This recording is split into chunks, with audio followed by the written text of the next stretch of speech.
Hello, and welcome to another edition of Feminist Fumbles. As always, I am Mad Cat, the angry egalitarian, giving you the news stories that don't quite make it on my Smash series, but worth talking about while trying to keep it short, simple, and sarcastic.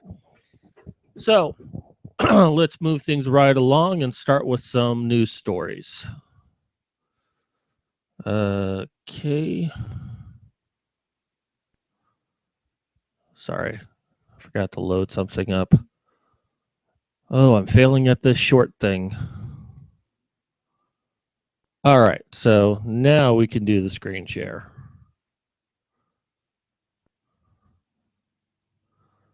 Oh, sure, now Google just wants to fuck with me. There we go. All right, so let's go ahead and start off with our first here. In defense of pro-Clit feminism, or why men should definitely be eating more pussy. This is the kind of stuff that feminism writes. Let's not talk about, any of the issues in third world countries. Let's talk about the fact that women are not properly getting stimulated on their clit. There are women who get acid thrown in their face because it's a Tuesday. But, clearly American women and their clit is far more important than that. So let me read a couple of things here. This is a fun article if you want to go ahead and read it yourself, but let me see if I can zoom that in for you.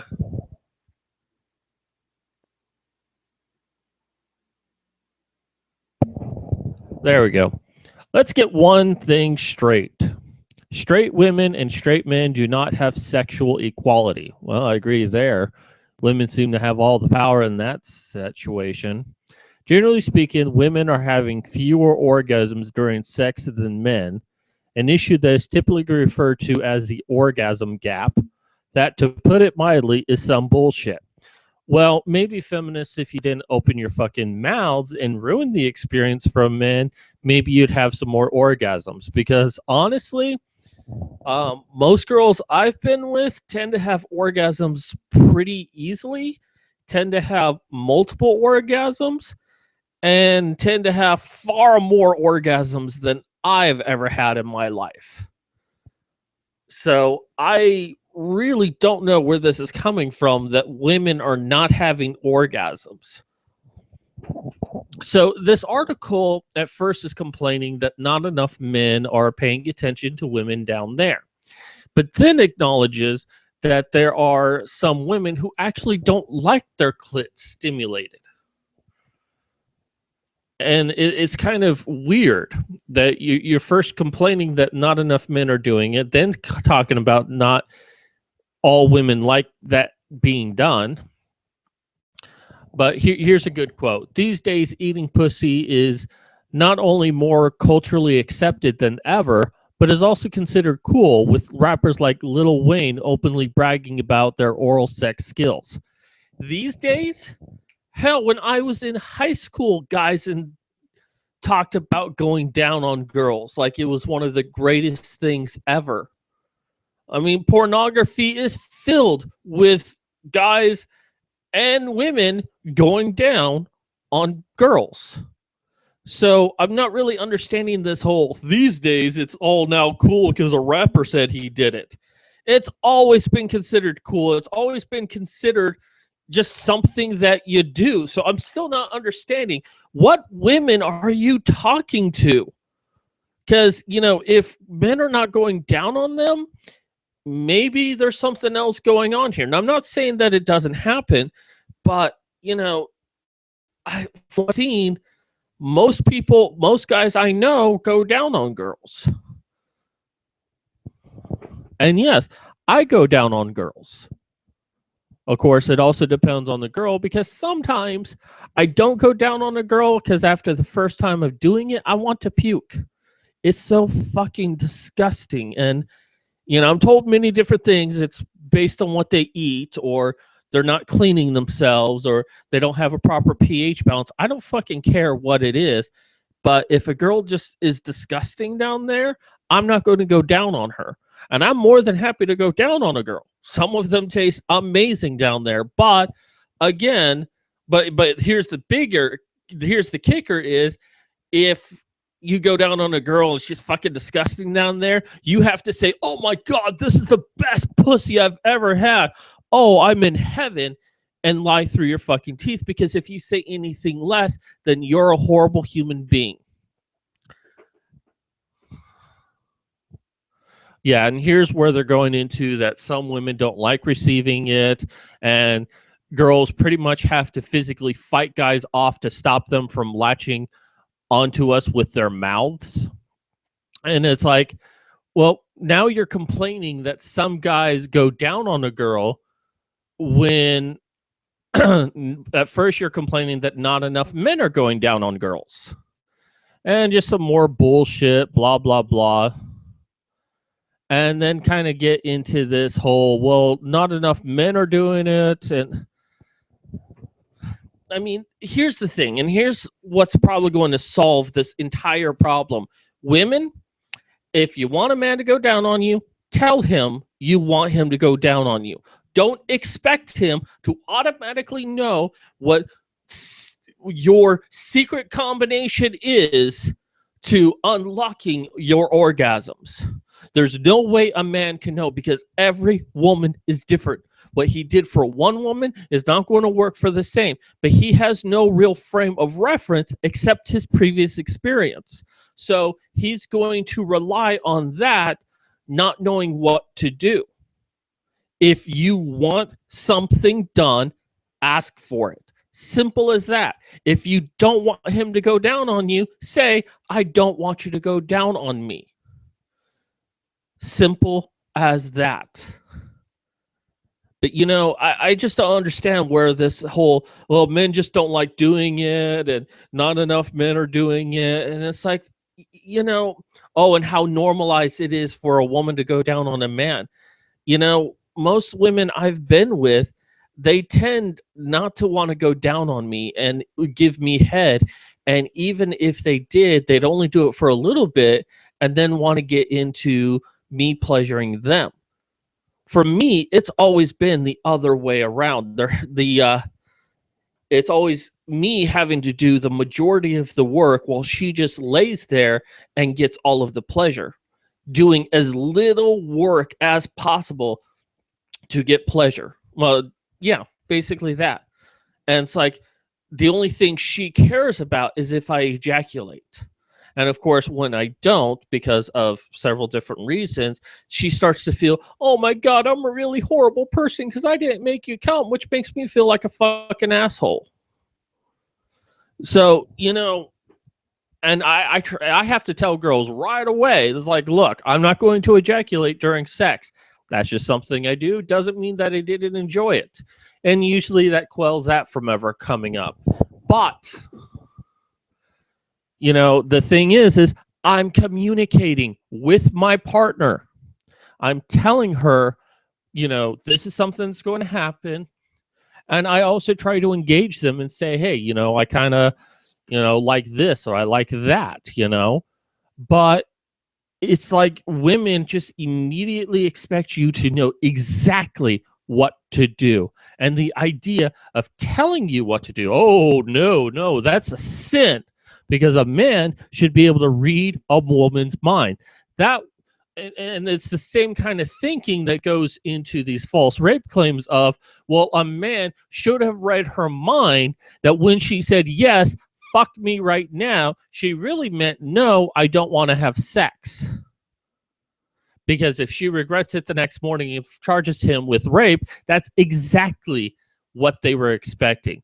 So all of this right here, you know, feminists, don't do shit like this. Don't complain that you're not getting enough orgasms. You want some fucking orgasms? Then you tell men what it is that you want them to do. Simple as that.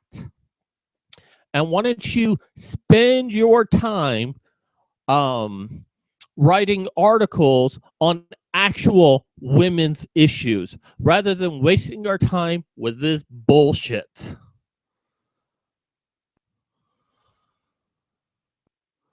Wow, it's still coming in blurry. That's weird. So it wasn't that program. Okay, so next on our chopping block, and it'll be a last article for the day. Toxic masculinity responsible for men's shorter lifespans. Oh, this will be good. So this is a relatively short article. I'm almost tempted just to read it for you, but here's the skinny. Is that basically men have shorter lifespans because men hold traditional beliefs about masculinity, that they should be tough, brave, self-reliant, and restraining their expression of emotions, and are more likely to ignore medical problems. Men do not want to talk to female doctors. Men basically don't want to admit to any medical problems they have, and it's all because men are protecting the fragile egos, which is such bullshit, honestly. Look, when they determine the average lifespan of men and women, it's an average. And the majority of the times, well, the majority of what's killing men, yes, is medical problems. They're more likely to receive more health issues than women. But I think it was Warren Farrell who said that, you know, men are far more at risk for health problems, and yet there's no office in the White House for men's health issues. But there are more than enough for women. In fact, more money is dedicated to women's health issues than men. Oh, but it's because men are not saying anything. Let's not forget that men are more likely to die in combat than women. Let's not forget that men are more likely to die at work than women. They're more likely to be the victims of violence, more likely to be killed than women. Okay, and we tend to ignore this problem. So saying, oh, it's toxic masculinity. I love the last line here. It's like, so, hey, MRA, turns out fighting the patriarchy just might increase your lifespan. Yeah, no, because there is no patriarchy. You're taking a look at, and this is Rutgers University that's suggesting that because men don't talk about their medical problems, and you're saying that it's toxic masculinity that created this? Hell no. It's because it's expected of men not to talk about their medical issues. It's okay for a woman to take off time to spend time with her children. It's not okay for a man to do that. It's expected that a man shows up to work every single day, and taking time off work because he's sick won't put food on the table. Now, you can call that, you know, a traditional belief, but this is something that's enforced on men pretty much from the onset of their life, that they have to work and they can't take time off. And if they do, they're seen as being weak. And going to a doctor and trying to get help. I mean, I've gone to doctors. I've told them precisely what is wrong. I have post-concussion syndrome. And all they want to do is like, well, here's some antidepressants. Let's see if these do anything for you. That's all they fucking do for me. I know this is supposed to be short, sweet, and sarcastic, or short, simple, and sarcastic, but I mean, I've gone to doctors and told them what's wrong with me, and still, they won't help me. They won't take my condition seriously. You know, I've been to a therapist, and the therapist has said, you're not depressed. You're not happy, but you're not depressed. So why do they fucking keep giving me antidepressants? I'll tell you why, because it's the simplest answer. Here, take some antidepressants and leave me alone for a month. And if it works, huzzah, I'm the greatest doctor ever. And if not, there are a million other antidepressants to try. And we'll just keep trying them until we accidentally stumble on something that works. And that's the mentality. In fact, it is noted that women are more likely to walk out of doctors' offices with prescriptions than men. And it's also more like, well, I'm also curious of the likelihood of women getting on disability than men. But I'm willing to bet that more women are on it than men. Because it's the empathy gap right there.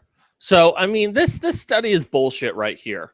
Now, is there some truth that men don't like to talk about the medical problems? Yes. But I don't think this is toxic masculinity. I think this is what's pushed on men. Pretty much once they enter the workforce, they're told you got to show up to work every day. And if you take a day off, then it hurts your chances for getting a promotion. And especially working in high competitive fields. So I think this is bullshit. I think this is just to say a way to blame masculinity for something that has nothing to do with masculinity and has everything to do with just how society treats men. There is no such thing as toxic masculinity, just toxic people. Anyways, that's all the news stories for today. So we'll go ahead and close it out today. And of course, links to the articles. Help me out with a Patreon so I can maybe one day get medical help or improve the quality of these videos. Find me on Twitter. If you don't want to donate to my Patreon but still want to help me out, consider buying my book. First one is a free download. Good story. If you like it, consider buying the direct sequel off after that, which is only $2.99.